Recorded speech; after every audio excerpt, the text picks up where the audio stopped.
प्रियांका चतुर्वेदी यांनी खासदारकी कशी मिळवली हे लोकांना सांगितले पाहिजे। मराठीचा गंध नसताना, कुठलेही कर्तृत्व नसताना, इतकेच काय शिवसेनेशी संबंध नसताना चतुर्वेदी तुम्ही खासदारकी मिळवली। आता खासदारकीची टर्म संपत असताना तुमची जी काही तडफड सुरू आहे ती आपल्या वक्तव्यातून दिसते आहे। बुलंदी सिनेमातला एक डायलॉग आहे, बिल्ली के दांत गिरे नहीं और चली शेर के मुंह में हाथ डालने। अशीच काहीशी परिस्थिती प्रियांका चतुर्वेदी यांची झाली आहे।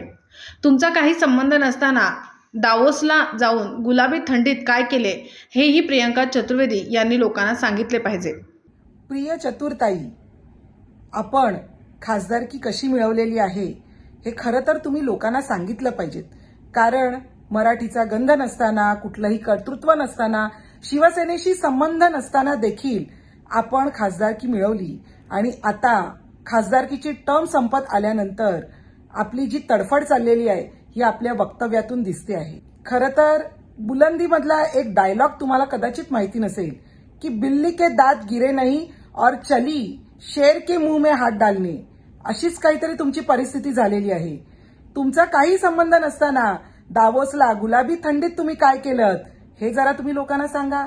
त्याच पद्धतीने आपल्याला परत खासदारकी मिळावी म्हणून तुम्ही गेल्या आठवड्यात कुणाकुणाला भेटलात आणि माझ्याकडे आदित्यचे कसे फोटोग्राफ्स आहेत ते दाखवून तरी मला खासदारकी द्या असं सांगणाऱ्या तुम्ही तेव्हा कुणाला बोलताय तुम्ही याचा जरा विचार करा आणि भान ठेवा।